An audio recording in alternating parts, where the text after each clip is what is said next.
ലൂക്കോസ് എഴുതിയ സുവിശേഷം 5-ാം അധ്യായം അതിന്റെ 1 മുതൽ 11 വരെയുള്ള വാക്യത്തിൽ യേശു ഗനസരേത്ത് തടാകത്തിന്റെ കരയിൽ നിൽക്കുന്ന ഒരു മനോഹരമായ രംഗം കാണാൻ കഴിയും.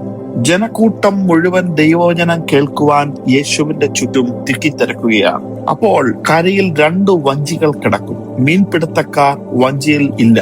അവർ വല കഴുകിക്കൊണ്ടിരിക്കുകയാണ്. ഇത് ഒരു ചെറിയ ഒരു കഥ പോലെ തോന്നാം, പക്ഷെ അതിന്റെ പിന്നിൽ വലിയൊരു അർത്ഥമുണ്ട്. അതാണ് ഇന്ന് പകൽക്കാലം ഞാൻ പറയുവാൻ ആഗ്രഹിക്കുന്നത്. അന്ന് ഗലീലയിലെ മീൻപിടുത്തക്കാർ സാധാരണയായി രാത്രിയിലാണ് മീൻ പിടിക്കാൻ പോകുന്നത്. രാത്രി മുഴുവൻ അധ്വാനിച്ച് പണിയെടുത്ത ശേഷം രാവിലെ അവർ വല കഴുകുന്നത് ഒരു സ്ഥിരം പരിപാടിയായിരുന്നു.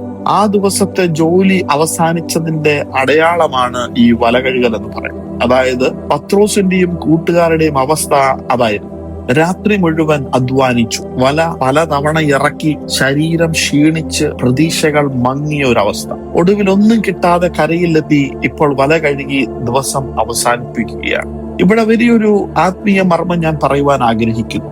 മനുഷ്യൻ ഇന്നത്തെ ദിവസം കഴിഞ്ഞു എന്ന് കരുതുന്ന സ്ഥലത്ത് നസ്രനായ യേശു ഇപ്പോഴാണ് ഞാൻ തുടങ്ങുന്നത് എന്ന് പറയും. പത്രോസിന്റെ വഞ്ചി ആ രാവിലെ വിജയത്തിന്റെ ചിഹ്നമായിരുന്നില്ല, പരാജയത്തിന്റെ അടയാളമായിരുന്നു. ആ വഞ്ചി നിറഞ്ഞ മീനുമായി കരയിൽ എത്തിയതല്ല, ഒഴിഞ്ഞ വഞ്ചിയായിട്ട് കരയിൽ കടന്നതാണ്. പക്ഷെ യേശു തെരഞ്ഞെടുത്തത് ഒഴിഞ്ഞു കിടക്കുന്ന വഞ്ചിയെയാണ്. ഇത് കേൾക്കുന്ന ഓരോരുത്തരും മനസ്സിലാക്കേണ്ട സത്യം ഇതാണ്: നിങ്ങളുടെ ജീവിതം ഇപ്പോൾ ഒഴിഞ്ഞതുപോലെ തോന്നിയാലും യേശുവിന് അതിലിരുന്ന് വചനം സംസാരിക്കാൻ കഴിയും. മറ്റുള്ളവർ നിറഞ്ഞ വഞ്ചികളെ നോക്കുമ്പോൾ യേശു ഒഴിഞ്ഞ വഞ്ചിയിലും ദൈവിക സാധ്യതകളെ കാണുന്നുണ്ട്.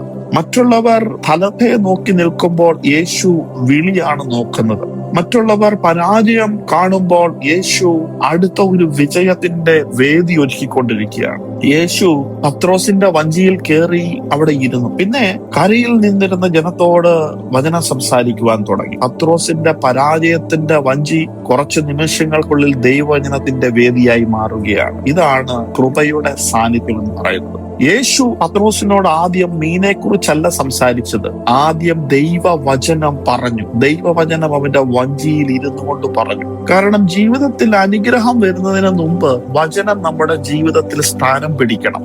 വഞ്ചി അല്ലെങ്കിൽ വള്ളം യേശുവിന് കൊടുത്തു, സമയം യേശുവിന് കൊടുത്തു. ക്ഷീണിച്ച അവസ്ഥയിലും അവൻ യേശുവിനെ നിരസിച്ചില്ല. അതിനുശേഷമാണ് യേശു പത്രോസിനോട് പറഞ്ഞത്, ആഴത്തിലേക്ക് നീക്കി വലയിറക്കുക. ഇത് എളുപ്പമുള്ള ഒരു കാര്യമല്ല അവിടെ ഈ പറയുന്നത്. പത്രോസ് ഒരു പരിചയസമ്പന്നനായ മീൻപിടുത്തക്കാരനാണ്. രാത്രിയിൽ മീൻ കിട്ടിയില്ല, ഇപ്പോൾ രാവിലെ. സാധാരണ ഒരു അറിവ് പ്രകാരം ഇത് നല്ല സമയമല്ല. വല ഇപ്പോൾ കഴുകി വരെ കഴിഞ്ഞു. വീണ്ടും വെള്ളത്തിലേക്ക് ഇറക്കണം, വീണ്ടും അധ്വാനിക്കണം, വീണ്ടും ആളുകൾ നോക്കും. വീണ്ടും ഒന്നും കിട്ടിയില്ലെങ്കിൽ അപമാനം കൂടും. പക്ഷേ പത്രോസിന്റെ മറുപടി വളരെ മനോഹരമായിരുന്നു. അവൻ തന്റെ അനുഭവം അവിടെ മറച്ചു വെച്ചില്ല. അവൻ യേശുവിനോട് പറഞ്ഞു, രാത്രി മുഴുവൻ അധ്വാനിച്ചു, ഒന്നും കിട്ടിയില്ല. ഈ ഒരു സത്യം അവൻ തുറന്നു പറയാൻ തയ്യാറായി. എന്നാൽ അവിടെ തന്നെ നിന്നില്ല. അടുത്തത്, നിന്റെ വാക്കിന് ഞാൻ വലയിറക്കാം. ഇതാണ് വിശ്വാസത്തിന്റെ പ്രവൃത്തി എന്ന് പറയുന്നത്. വിശ്വാസം അനുഭവത്തെ ഒരിക്കലും നിഷേധിക്കുന്നതല്ല, ദൈവത്തിന്റെ വചനത്തെ അനുഭവത്തെക്കാൾ മുകളിലാക്കുന്നതാണ്. പത്രോസിന് കടലറിയാം, വലയറിയാം, മീൻപിടുത്തം അറിയാം, രാത്രിയുടെ യാമങ്ങൾ അറിയാം, രാത്രിയുടെ പരാജയവും അറിയാം. പക്ഷെ ആ ദിവസം അവൻ പഠിച്ച വലിയൊരു പാഠം മറ്റൊന്നായിരുന്നു. പത്രോസിന് കടലറിയാം, പക്ഷെ കടലിനെയും മീനുകളെയും കൽപ്പിക്കുന്നവൻ തന്റെ വഞ്ചിയിൽ ഇരിക്കുന്ന ഒരു ബോധ്യ പത്രോസിന് മനസ്സിലായി. പ്രിയ ദൈവമക്കളെ, ഇതാണ് നമ്മുടെ ജീവിതത്തിനും ആവശ്യം. നമുക്ക് നമ്മുടെ തൊഴിലറിയാം, കുടുംബ അവസ്ഥ അറിയാം, സാമ്പത്തിക സ്ഥിതി അറിയാം, ശരീരത്തിന്റെ ബലഹീനതകൾ അറിയാം, നമ്മൾ നേരിട്ട പരാജയങ്ങൾ അറിയാം. പക്ഷെ യേശുവിന്റെ വചനം നമ്മുടെ സാഹചര്യത്തിന് മുകളിൽ അധികാരമുള്ളതാണെന്ന് മറന്നു പോകരുത്. പത്രോസ് വലയിറക്കിയപ്പോൾ വലിയ മീൻകൂട്ടം പിടിച്ചു. വല കീറാൻ തുടങ്ങി. ചുറ്റുമുള്ള കൂട്ടുകാരെ വിളിക്കേണ്ടി വന്നു. 2 വഞ്ചികളും നിറഞ്ഞു മുങ്ങുന്ന നിലയിലേക്ക് എത്തി. ഇവിടെ ഒരു ആത്മീയ സത്യം നിങ്ങൾ ശ്രദ്ധിക്കണം. അനുസരണം വ്യക്തിപരമായി ആരംഭിച്ചതാണെങ്കിൽ അതിന്റെ അനുഗ്രഹം മറ്റുള്ളവരെയും നിറയ്ക്കുവാനിടയായി തീർന്നു. പത്രോസ് വലയിറക്കി, പക്ഷെ യാക്കോബിനും യോഹന്നാനും അനുഗ്രഹത്തിൽ പങ്കുണ്ടായി. ഒരു മനുഷ്യൻ യേശുവിന്റെ വാക്കനുസരിക്കുമ്പോൾ അതിന്റെ ഫലം കുടുംബത്തിലേക്കും കൂട്ടായ്മയിലേക്കും ശുശ്രൂഷയിലേക്കും മറ്റുള്ളവരുടെ ജീവിതത്തിലേക്കും ഒഴുകി വരുമെന്ന് മറന്നു പോകരുത്. എന്നാൽ പത്രോസിന്റെ പ്രതികരണം ഇതിലും ആഴമുള്ളതാണ്.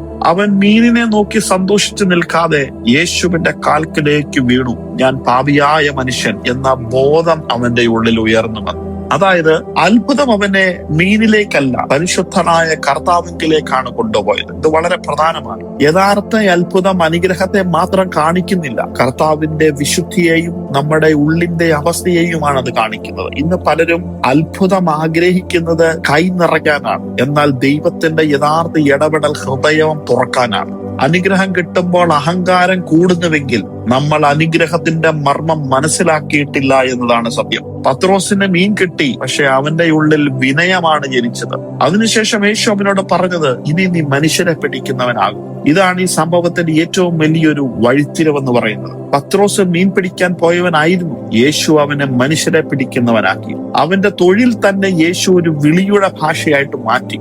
ദൈവം പലപ്പോഴും നമ്മുടെ പഴയ അനുഭവങ്ങളെ വെറുതെ ആക്കത്തില്ല, അവയെ പുതിയൊരു വിളിക്കായി ഉപയോഗിക്കും. പത്രോസിന് വല അറിയാമായിരുന്നു, കാത്തിരിപ്പ് അറിയാമായിരുന്നു, ഒരു രാത്രിയുടെ അധ്വാനം അറിയാമായിരുന്നു, ശൂന്യമായി മടങ്ങി വരുന്ന വേദന അറിയാമായിരുന്നു. ഇപ്പോൾ യേശു അതെല്ലാം ഒരു വലിയ ദൗത്യത്തിനായിട്ട് മാറ്റിയെടുത്തുകൊണ്ടിരിക്കുകയാണ്. പ്രിയ ദൈവമക്കളെ, ഇന്ന് നിങ്ങളുടെ ജീവിതത്തിൽ ഒരു ഒഴിഞ്ഞ വഞ്ചി ഉണ്ടാകാം. രാത്രി മുഴുവൻ കഷ്ടപ്പെട്ടിട്ടും ഒന്നും കിട്ടാത്ത അനുഭവം നിങ്ങൾക്കുണ്ടായിരിക്കാം. പ്രാർത്ഥിച്ചിട്ടും മറുപടി കാണാത്ത സമയങ്ങൾ ഉണ്ടായിരിക്കാം. അധ്വാനിച്ചിട്ടും ഫലമില്ലാത്ത അവസ്ഥ നിങ്ങളുടെ ജീവിതത്തിൽ ഉണ്ടാകാം. വല കഴുകി മടങ്ങാൻ തയ്യാറായ മനസ്സ് നിങ്ങൾക്കൊരു പക്ഷേ ഉണ്ടായിരിക്കാം. പക്ഷേ യേശു നിങ്ങളുടെ കരയിൽ വന്നാൽ, അല്ലെങ്കിൽ യേശു നിങ്ങളുടെ വഞ്ചിയിൽ കയറിയാൽ കഥ മാറാൻ തുടങ്ങും. അവൻ ആദ്യം നിങ്ങളുടെ വഞ്ചിയിൽ ഇരിക്കട്ടെ. അവന്റെ വചനത്തിന് നിങ്ങളുടെ ജീവിതത്തിൽ സ്ഥാനം കൊടുക്കൂ. ക്ഷീണിച്ച അവസ്ഥയിലും അനുസരണത്തെ തിരഞ്ഞെടുക്കാൻ പഠിക്കൂ.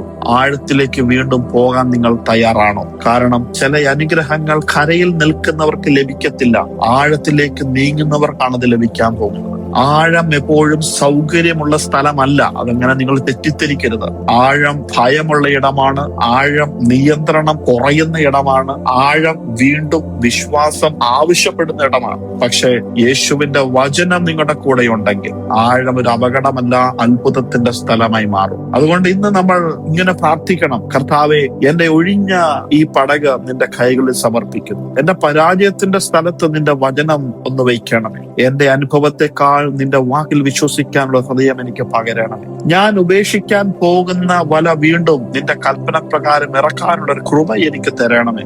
എന്റെ ചെറിയ അനുസരണം അനേകരെ അനുഗ്രഹിക്കുന്ന ഒരു സാക്ഷ്യമായി മാറ്റണമേ. ഇങ്ങനെ പ്രാർത്ഥിക്കാൻ കഴിഞ്ഞാൽ ദൈവ സാന്നിധ്യം ചലിക്കാൻ തുടങ്ങും. നിങ്ങൾ വേറെ ലെവലായി മാറും. പ്രിയ മക്കളെ, ഒഴിഞ്ഞ വഞ്ചി യേശുവിന് കൊടുത്താൽ അത് പരാജയത്തിന്റെ അടയാളമായി ഒരിക്കലും തുടരത്തില്ല.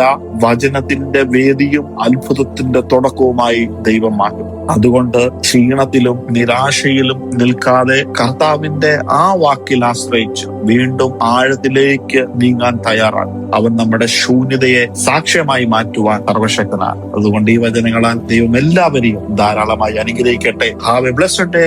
God bless you.